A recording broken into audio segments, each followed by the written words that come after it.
welcome to NQAT Daily, and today we're going to talk about the potential for Manchester United getting relegated. Silly speculation, but there you go. I'm Ed with Isabel today.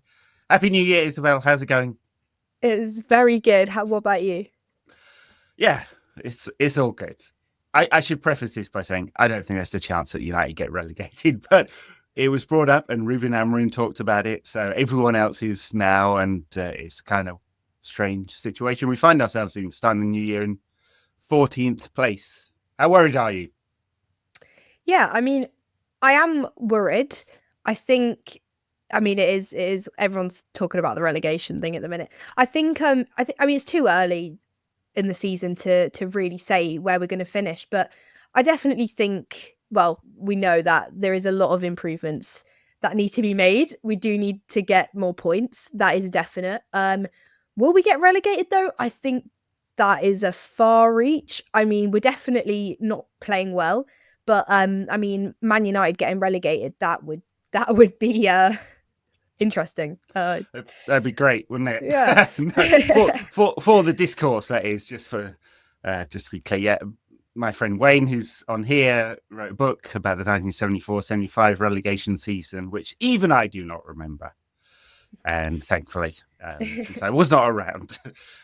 But yeah, it would take quite something. I mean, I think there are definitely three worse sides in the division. It's just when you keep losing games, and we've lost, is it 5 of Amorim's first 10 games? 6, something like that. 6, is it? Yeah, and a lot of those in the Premier League. Then, yeah, of course, you carried that form through to the end of the season. It would be kind of close. I mean, United don't need that many points, really, I think, if you look at historically where people, I mean, it's been quite low, actually, the points total in recent seasons. It's been like 30-something. So, yeah. Seems a reach, but man, there have been some bad performances recently. It's really hard to pick out anything that felt good. That's it, isn't it? I think I'm going off of the past couple matches, and I think the only standout for me is when we beat City. But even then, I think there wasn't really anything in that game where I thought, wow, we're really going to go out and do well this season. It was just, I think City weren't themselves, and we maybe got a bit of a fluky win. I think we fought for it, but overall, I mean, the past couple matches have been dreadful. Like I actually can't believe what I'm seeing. Obviously, Liverpool on the weekend as well, so that's a bit worrying because I can't see us getting a point there. But like you said, I think obviously the table is really tight this season, but there is teams below us that I just can't see getting more points than us. Or near us. I mean, Southampton and Ipswich, you'd say, are definitely down, and then there's like 4 or 5 others in the mix. I guess there's a bit of a gap there, and United another bit of a gap. So I think, are we 7 or 8 points ahead of the relegation zone now? Yeah, I think so. We're on 22. Is Leicester on 40? Oh, I don't know. Yeah. I think Southampton, are they bottom with like 6 or something? Yeah, truly dreadful side. I mean, obviously they've come up with a new manager now. Russell Martin got fired. Kieran McKenna's still at Ipswich. I mean, they gave him a massive new contract in the summer to ward off interested parties, which could have included Manchester United, potentially, maybe. So, I think them firing him would be kind of unfortunate for him and unlikely. Kieran Maguire, the finance, football finance guy, does the excellent Price of Football podcast, put out a table of cost per points won this season. So Ipswich are top of that because their squad costs almost nothing, and United are bottom because our squad costs quite a lot. Yeah. I mean, they really should hang their heads in shame, shouldn't they? Whatever the manager's situation, like this lot are not 14th worst in the division. They certainly aren't paid like it anyway. It's awful. I mean, I think January will be interesting because I think if we don't bring in a good player, I know people are talking about, we don't want to bring in someone on we don't want another Weghorst on loan. I think we need a good transfer in. We need a good transfer window in general in January. I think something needs to happen. Whether it will, I honestly wouldn't be surprised if nothing happens. I mean, we never do too much in January. Yeah. Andy Cole being the best of all January transfers. Oh no, didn't Vidic and Evra come in January as well? I think I'm right in saying that. So yeah, pretty good. Those two. Yeah, I mean, it's traditionally, at least now, especially in the PSR era, everyone's looking at the June 31st, July 1st sort of barrier for switching over to the new financial year. And so, like, if you're in desperate shape, you sell right up to the end of June, and then you look and see if you're in better financial shape for the next financial year. I mean, I honestly couldn't tell you what United's PSR position is. You look in the last accounts, they're pretty desperately bad. I mean, 537 million net debt, so don't have a lot of cash in hand, so huge amount of debt. That's not costing, it's costing 20 million a year in interest, something like that. And then 400 million owed to other clubs, 202 million, which is due in the next 12 months. So you're like, and they guided 150 million of EBITDA, so cash flow. So like we're spending more than the cash we're generating, and that's without doing any business. So I don't know. It's impossible to say exactly, but I would imagine that they feel it's quite tight, and doing business in January would mean less before the end of June, if there were going to be any then at all. Or they need some outgoings, and of course, there's a lot of speculation about potential outgoings. Now, how would you feel like about peripheral players leaving now when we're in this potential relegation battle? I mean, Casemiro and Eriksen, maybe even Lindelof, who there's paper speculation about today, all left. To be honest, I wouldn't mind. Now, I don't know whether that's me being silly, but I sort of think that I don't see any point of holding on to these players, paying their wages for them to do nothing for us. I think we need the players. I think that's a definite, but I do think we need to be bringing in people, but obviously then it all goes down to money. But yeah, I think it'd be a good decision for them to go, maybe hold on till summer though, just because I think, like I said, I think we need the players on the bench. Yeah, I mean, I guess it depends, especially with Casemiro, on how big his wages are on the PSR commitment. It's £12 million a season. The transfer fee commitment, and even more than that on his wages. So it's a really big block of money. Yeah. So I guess if someone came in, I presume a Saudi Arabian club would be the most likely destination if they could find a foreigner gap, because they have a limit.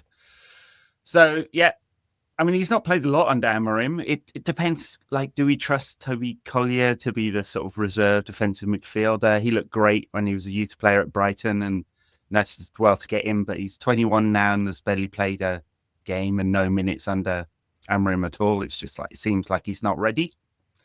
So I guess that would be the question. But then if we were to do a transfer, is it a left back? Is it a striker? Is it both? Both. We need both. I think I always just think left back is the first thing we need to really sort out. I mean, seeing Delo, I feel bad for Delo because I think we know he's a good enough player. I think he can play for United, but he's just not a left back, and it doesn't work, and it's not worked for a season now. So I do think a left back is the first decision, but a striker as well. I think we need more midfielders. We need new players everywhere. I think we do. This kind of conversation often comes down to that. Well, yeah. If it was a wish list, we'd probably ship about 11 out and then bring the same in. And football doesn't really work like that unless you're City and you can spend the wealth of a state. Yeah. All right. The cost of relegation, if it happened. In the unlikely event, I mean, it's catastrophic. If you think about how much cuts have been to date, like £45 million of savings from firing a quarter of the workforce. I mean, it's brutal, right? And price rises and charging disabled supporters for parking and stopping the Christmas bonuses for the stewards and getting in the cheaper stewards, massive long queues outside of Old Trafford and all of that kind of stuff. It's been brutal. So if you get relegated from the Premier League, your first season outside, you only get 55%. The bottom team this year will make about 100 million. The top team will make not quite double that, but that's just from the Premier League contract. There's facility fees and merit payments and stuff on top of that. And then, of course, if you're not in Europe, so United made 209 million from broadcast revenue in the last financial year. They would lose all but 45 million of that.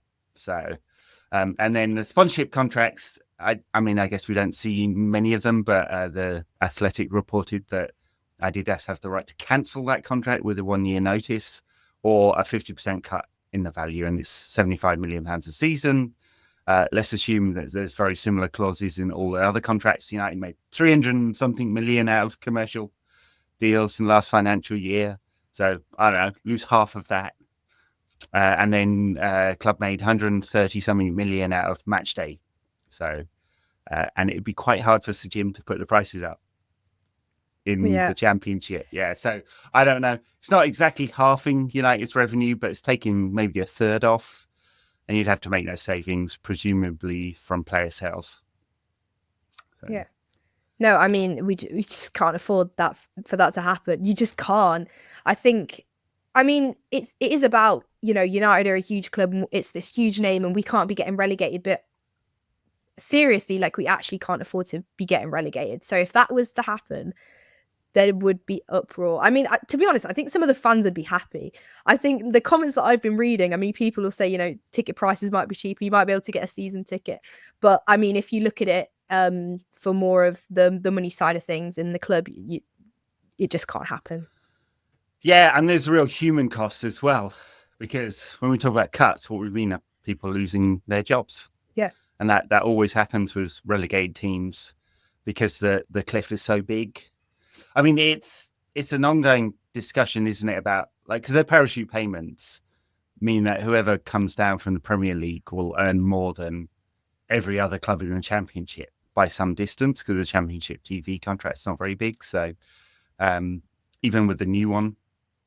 And so it's unfair in a sense, but it's there to stop clubs going bust, basically. I'm not saying United go bust because you could borrow still.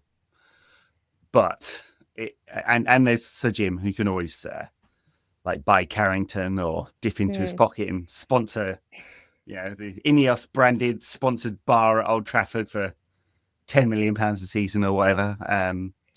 But yeah, it would be completely catastrophic. And clearly, I think Ruben is kind of interesting the way he talked about it, because he said, look, we need to shock the club into a new direction. So that's why I talk about it. And maybe that's it. Maybe he's saying, hey, players, you need to wake the fuck up. So, yeah. It is. And it needs to happen now as well. We can't afford for it to happen in a month or two.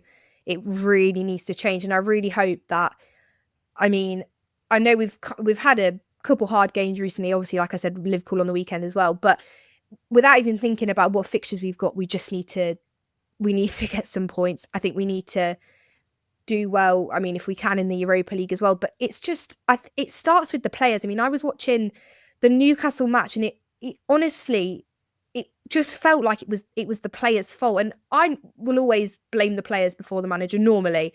Obviously, if there's a clear decision, right, to blame the manager, whatever. But it just felt like it wasn't, Amorim had no control when I was watching the Newcastle match, as if like it was just all the players. I mean, when Martinez was just had an awful game. I was like, how is this? Like, I don't remember Martinez being this bad. Why suddenly are these players performing really badly? I just think we're not progressing anywhere. And I know we've just come under a new manager and it is going to take a bit of time, but I think players really need to kind of snap into it, and it needs to happen now, because you just can't afford to be in the relegation battle. You can't. No, exactly. I mean, I guess the one thing is it doesn't happen quickly necessarily. So it's not like all those teams below United right now are suddenly going to start picking up loads of points. Yeah. It's unlikely. So there's that. But you're right. Next two fixtures, Liverpool away, Arsenal away in the Cup. So it could be out of the Cup as well as in a very difficult position in the league. And then Southampton, who are obviously dreadful, and Brighton, who are pretty good. Then the Rangers game in the Europa League, and should be all right in the Europa League for qualification. Like, Rangers and the FCSB are both really bad, but like, I guess so are we right now. Yeah. And then who's to blame? I mean, I guess it's 2.5 years of flip-flopping on tactics and systems under Ten Hag. And then the club making this I guess you could call it bold, or if you're a pundit of a certain type, foolish decision to pick a systems manager. Has a very specific system with a squad that doesn't seem to fit it at all. So there's that. And then I'm always it always feels really reductive to go, oh, the players aren't trying enough. But there's something, it's just something slightly off, isn't there? I don't think they're lazy or don't care or any of that, but it's easy to kind of fall into the trap of like blaming the manager or blaming the system or blaming the wrong position or whatever it is. And it feels like there's a % or two off like what they could give. But it's hard to put your finger on it exactly, isn't it? It is, because like I said, me watching, I'm thinking it's the players' fault, but actually, no, I don't think we do know who to blame. And that's kind of why it's so frustrating, I think, watching United at the minute, because it's like, what's going wrong? I think I don't mind Amorim coming in with this set formation thing. Ineos knew that when they were bringing him in. So that's that. We've got to stick with that. They've made that decision. You've got to go all out. I think the players that we've got, yeah, they're not the right players, but I mean, I think some of them are. I don't think everyone on the team needs to go, but I think there's a good handful of players that will need to leave within the next, when the season finishes. I think you invest in the summer, hopefully, if we've got enough money to do so. And on for next season, I know we're not even halfway through the season yet. No. No, but I don't think so. No, but I think you've got to kind of think about it. This is, I hate the word, but it is a work in progress. We're not going to turn around in January and suddenly be this great team. It is going to take a long time for the players to get used to Amorim's formation and for Amorim to get used to the players. And we might sign someone in January. You don't know. It's all just a bit of a mess right now, which is really annoying. But in terms of who to blame, I think it's a team effort. I think everyone's involved. I don't think there's a specific, it's Amorim's fault or it's the players' fault or it's Jim Ratcliffe's fault. I think it's a bit of everyone. I think anyway. Yeah, no, I think that's fair enough. 20 years of Glazer ownership is the macro picture, isn't it? And lots of poor decision making, and that's how businesses of all kinds fail. Like you waste your resources through poor decisions, and United have done that. And that's why we're nearly £1 billion in debt, or £1 billion if you, depending on how you tot it up, exactly, with the loans and the line of credit with the bank and the transfers owed. And that is extraordinary, really. I mean, £1 billion and 1.2 billion, I think it is, gone in interest repayments and management fees to the Glazers. That's the cost of the Glazers being owners. So that's the big picture. And then just constant and catastrophic bad decision after bad decision. And even the new exec team that came in and they were supposed to be making good decisions, they clearly made a very bad one with Erik ten Hag in keeping him. That cost £20 million. Yeah. So yeah, I'm sure everyone who got fired at United saying thank you very much for that. Yeah, good work, guys. And the recruitment is, Mazraoui, De Ligt, all right. Len Yoro, we're waiting to see. Josh Xerxes been a bit of a disaster. So, and we need to get that. It needs to be 100% right from now on. We can't have any wasted resources at all because it's so tight. That's it. You can't afford to bring in anyone that's not going to do it for us. It's so difficult because these players, like the Xerxes thing in the week, I didn't like the fans booing him off. I didn't think it was fair.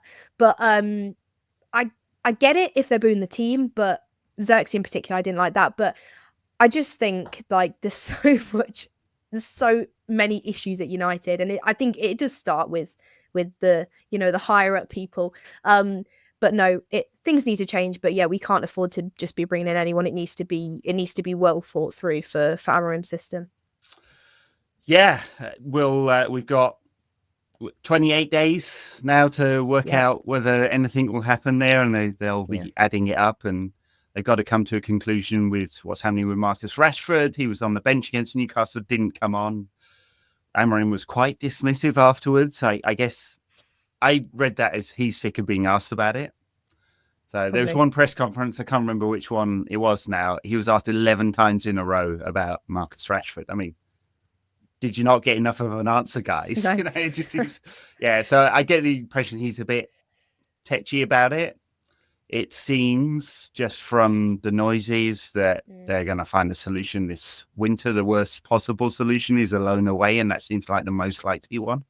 Because United don't get the financial benefit, lose a player, and probably end up paying part of his wages as well. So maybe in the fullness of time, we'll understand exactly what's gone on there, why it's so desperately bad that they look to ship him out. If that happens, maybe, yeah, as we said before, maybe they take a little bit of money on Victor Lindelof because he's not featuring at all.